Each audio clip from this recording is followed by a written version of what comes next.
A very good afternoon to all my dear students. आज की labour welfare की class में हम सोशल सिक्योरिटी को ही कंटिन्यू कर रहे हैं। Social security part 2, need and importance of social security. Social security की क्या इम्पोर्टेंस है, क्या नीड वो कैरी करता है। सबसे पहले ये जो है, ये एक कल्याणकारी सरकार के दायित्व की पूर्ति करता है। जो सोशल सिक्योरिटी है वो जो ये प्रत्येक राज्य का कर्तव्य बनता है कि वह समाज के प्रत्येक सदस्य को उचित सामाजिक स्तर की गारंटी दे। और वास्तव में ये आधुनिक जो राज्य के मूल कर्तव्य है और उसका एक आवश्यक कार्य माना जाता है। सेकंड पॉइंट हम देखें, जीवन में स्थिरता। सोशल सिक्योरिटी की वजह से जो सामाजिक सुरक्षा योजनाएं हैं आधुनिक जीवन के कष्टों एवं तनाव को स्थिरता व सुरक्षा प्रदान करती है। और थर्ड हम लेते हैं, आकस्मिक संकटों में राहत प्रदान करना। अगर कोई भी व्यक्ति के ऊपर संकट आ जाता है, दुर्घटना हो जाती, बीमारी हो जाती, तो सोशल सिक्योरिटी उसे आर्थिक सहायता देती है। वृद्धावस्था की चिंता से मुक्त करना। अब सोशल सिक्योरिटी की वजह से ये जो चिंताएं होती जो वृद्धावस्था में व्यक्ति को ज़्यादा सताती है, ये जो चिंताएं होती है, ये ऐसा पाया गया है कि व्यक्ति उससे वो चिंताएं कम हो जाती है या बिल्कुल समाप्त हो जाती है। नेक्स्ट है स्वास्थ्य की रक्षा के लिए। व्यक्ति के जो स्वास्थ्य की रक्षा के लिए उसकी हेल्थ की को सिक्योरिटी प्रोवाइड करती है सोशल सिक्योरिटी। नेक्स्ट हम लेते हैं बेरोजगारी में सुरक्षा। सोशल सिक्योरिटी ऐसा पाया गया है कि अगर व्यक्ति किसी कारण से उसके साथ कोई ऐसी दुर्घटना हो जाती है तो जो बेरोजगारी उसमें पाई जाती है उसके लिए सोशल सिक्योरिटी उसे सुरक्षा प्रदान करती है। आश्रितों से की सुरक्षा। सोशल सिक्योरिटी की वजह से ये भी पाया गया है कि अगर किसी की अकाल मृत्यु हो जाती है, किसी श्रमिक की या कर्मचारी की, तो जो उसके डिपेंडेंट्स होते हैं उनका जो जीवन है ऐसा नहीं है कि वो अनिश्चितताओं के बीच में रह गया है। सोशल सिक्योरिटी के अंदर बहुत सारे कोष ऐसे बनाए गए हैं, स्कीम्स ऐसी हैं जिसके थ्रू उसके आश्रितों को सुरक्षा दी जाती है। सामाजिक बुराइयों की सुरक्षा। समाज में जो बुराइयां हैं, वैश्यावृत्ति है, भिक्षावृत्ति है, चोरी डकैती, ऐसी बुराइयों को समाज में जो पाई जाती है, उन बुराइयों से भी जो कर्मचारी या श्रमिक या उसका परिवार को ये सोशल सिक्योरिटी उसे सुरक्षा प्रदान करती है। फिर आता है कुशल श्रमिकों का निरंतर उपलब्धि। सामाजिक सुरक्षा के अभाव में स्थायी व कुशल श्रमिकों को प्राप्त नहीं किया जा सकता है। तो अगर हम देखें कि संस्था में स्थायी एवं कुशल श्रमिकों का बहुत ज़्यादा बड़ा महत्व होता है, तो ये जो सामाजिक सुरक्षा होती है उनको अपने कार्य की तरफ या संस्था की तरफ आकर्षित करती है। सुदृढ़ श्रम संबंधों का निर्माण। सामाजिक सुरक्षा से ये पाया गया है कि जो लेबर और मैनेजमेंट जो है उनके बीच में जो रिलेशन है वो साउंड या स्ट्रॉन्ग पाए गए हैं। नेक्स्ट है औद्योगिक शांति। इंडस्ट्रियल पीस रहता है, इंडस्ट्रियल शांति रहती है, कोई विवाद ऐसा या विवाद में कमी पाई गई है और सोशल सिक्योरिटी स्कीम्स की वजह से। कार्यकुशलता में वृद्धि। और व्यक्ति की कार्यकुशलता में वृद्धि होती है क्योंकि वह उसका मन शांत है और उसका दिमाग शांत है और उसको किसी तरीके का तनाव नहीं होता है अब खुद को लेके, खुद की हेल्थ को लेके या अपने परिवार को की सिक्योरिटी को लेकर। तो ये पाया गया है कि व्यक्ति की कार्यकुशलता में भी वृद्धि होती है। अब आता है social security schemes in modern India. ये जो है इसके अंदर almost there are 14 social security schemes. ठीक है, तो अगर हम देखें तो पहला आता है श्रमजीवी क्षतिपूर्ति अधिनियम, दूसरा है कर्मचारी राज्य बीमा अधिनियम, थर्ड आता है कर्मचारी भविष्य निधि एवं विविध प्रावधान अधिनियम, फोर्थ आता है आसाम चाय बागान भविष्य निधि अधिनियम, कोयला खान भविष्य निधि योजना, मातृत्व लाभ अधिनियम, उपदान भुगतान अधिनियम, मजदूरी भुगतान अधिनियम, न्यूनतम मजदूरी अधिनियम, विक्रय संवर्धन कर्मचारी अधिनियम, जबरन छुट्टी तथा छटनी की क्षतिपूर्ति, वृद्धावस्था पेंशन योजना, व्यक्तिगत दुर्घटना बीमा योजना, सामाजिक सुरक्षा समूह बीमा योजना।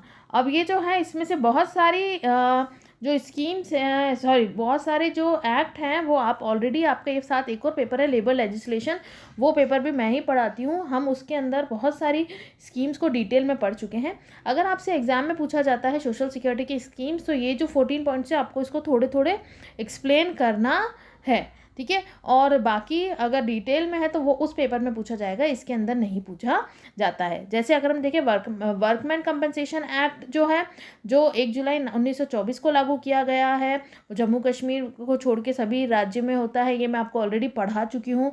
श्रमिकों क्षतिपूर्ति का अधिकार होता है व्यक्ति को, कि जो कार्य के दौरान या उसके साथ दुर्घटना हो जाती है तो उसकी क्षतिपूर्ति को काउंट करा जाता है। ऑक्यूपेशनल डिजीजेस वगैरह हम पढ़ चुके हैं। फिर आता है एम्प्लॉय स्टेट इंश्योरेंस एक्ट, ये भी हमने पढ़ चुके हैं हम इसके अंदर, कि एम्प्लॉय स्टेट इंश्योरेंस एक्ट के अंदर व्यक्ति का एम्प्लॉय का इंश्योरेंस करवाया जाता है, उसको बीमारी हित लाभ दिया जाता है, मातृत्व लाभ दिया जाता है, असमर्थता लाभ, जो कि डिपेंडेंट्स हैं उसके चिकित्सा लाभ या फ्यूनरल लाभ है, ये सारे लाभ उसको दिए जाते हैं। नेक्स्ट आता है थर्ड हमारा employ provident fund and miscellaneous provision act. इसके अंदर हम 3 योजनाएं पढ़ते हैं, भविष्य निधि योजना, कर्मचारी परिवार पेंशन योजना, कर्मचारी जमा संबंध बीमा योजना। फिर आता है हमारा नेक्स्ट आता है इसके बाद इसके बाद हमारा आता है, एक सेकेंड आप, Assam tea garden provident fund जो है वो एक्ट है 1955 के अंतर्गत है। और इसके अंदर ये इस अधिनियम में सभी श्रेणियों में कर्मचारी के हित के लिए कुल आय जिनकी 500 से अधिक है उनके लिए नहीं है ये एक्ट, जिनकी कम है उन्हीं के लिए एक्ट है। और नेक्स्ट आता है कोल माइंस प्रोविडेंट फंड, जिसको कोयला खान भविष्य निधि योजना कहते हैं। ये जो एक्ट है वो 1948 के नाम से जाना जाता है। इसके अंतर्गत कोयला खान भविष्य निधि योजना का संचालन किया जाता है। फिर आता है मैटरनिटी बेनिफिट एक्ट, ये मैं आपको लेबर लेजिस्लेशन में पढ़ाऊंगी, शॉर्ट में बता देती हूँ। ये मातृत्व लाभ होता है जो हमारी महिला श्रमिक होती है उनको दिया जाता है। अभी जो एट प्रेजेंट है वो 180 डेज़ का मिलता है। और इसके अंदर और ये जो है ये उनको दिया जाता है जो कि बच्चे को जन्म देने वाली माएँ होती हैं। फिर इसके अंदर आता है the payment of gratuity act, जिसको उपदान या भुगतान अधिनियम कहते हैं 1972। द ग्रेच्युटी एक्ट 1972 के नाम से जाना जाता है। इसमें कुछ कारखाने, खान तेल क्षेत्र या जिसको ऑयल फील्ड्स कहते हैं, बागान या गोदी या रेलवे पर लागू होता है। उन दुकानों पे भी लागू होता है जिसमें 10 या 10 से अधिक व्यक्ति नियुक्त रहे हैं।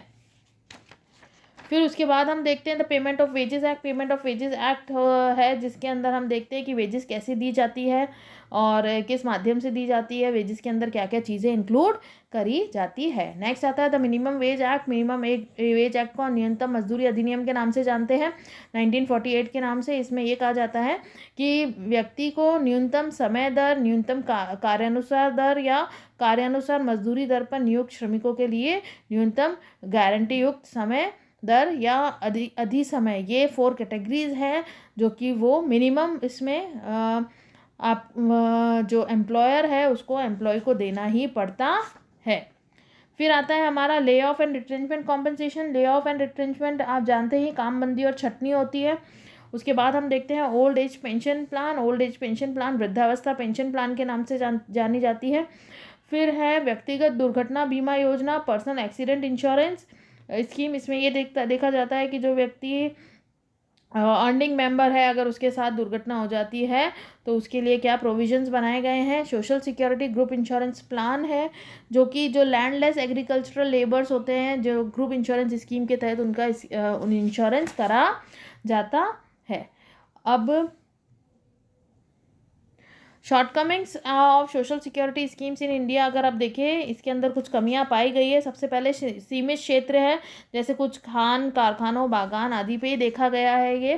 फिर एकीकृत योजना का अभाव पाया गया है। एक इंटीग्रेटेड जो प्लान होना चाहिए उसकी कमी पाई गई है। अपर्याप्त व्यवस्था है, व्यवस्थाएं पूरी ढंग से नहीं दी गई है। संचालन में शिथिलता पाई गई है। लाल फीताशाही जिसे हम कहते हैं रेड टैपिज्म, वो भी देखा गया है इसके अंदर। अंशदान के भुगतान में अनियमितता पाई गई है। बेरोज़गार व्यक्तियों को कोई राहत नहीं दी गई है और इसमें चिकित्सा लाभ का जो है वो अपर्याप्त पाया गया है। सजेशंस की बात करें तो क्या सजेशंस रहते हैं सोशल सिक्योरिटी स्कीम्स के लिए? सबसे पहले हम देखते हैं राष्ट्रीय नीति का निर्माण हुआ है, एकीकृत व्यवस्था करने की कोशिश करी गई है, विकेंद्रीकरण किया गया है, विकेंद्रीकरण करना चाहिए। हम बात करें सजेशंस की तो राष्ट्रीय नीति के निर्माण एक ऐसी नेशनल पॉलिसी बननी चाहिए इसके लिए, सोशल सिक्योरिटी के लिए, स्कीम्स के लिए एकीकृत व्यवस्था होनी चाहिए, विकेंद्रीकरण करना ज़रूरी है, क्षेत्रों का विस्तार करना ज़रूरी है, पर्याप्त लाभ सभी को मिले ऐसा देखना चाहिए, प्रभावपूर्ण तरीके से इसे लागू करना बहुत आवश्यक है। उसके साथ साथ अंशदान या यथा समय भुगतान होना ज़रूरी है, बेरोज़गारी लाभ की भी व्यवस्था होनी ज़रूरी है, श्रमिकों को जानकारी बहुत ज़्यादा ज़रूरी है कि उनको क्या लाभ मिल रहा है, ये क्या या ये लोग इससे क्या लाभ उठा सकते हैं। न्यूनतम मजदूरी के साथ सामाजिक सुरक्षा की योजना को भी जोड़ना आवश्यक है। फिर आपको इससे इम्पॉर्टेंट क्वेश्चंस बनते हैं इस टॉपिक से, जिसको हम बोलते हैं explain the various schemes under the social security, जो 14 स्कीम्स आपकी बुक में लिखी है। और उसके बाद है explain the need and importance of social security. अब इस नीड एंड इम्पोर्टेंस को आप ऑब्जेक्टिव्स भी बना सकते हो कि इम्पोर्टेंस क्या है, तो उसको आप ऑब्जेक्टिव के तौर पे भी मेंशन कर सकते हो। इससे रिलेटेड आपको कोई भी प्रॉब्लम है तो आप मुझे व्हाट्सएप ग्रुप पे पूछ सकते हैं। Thank you so much.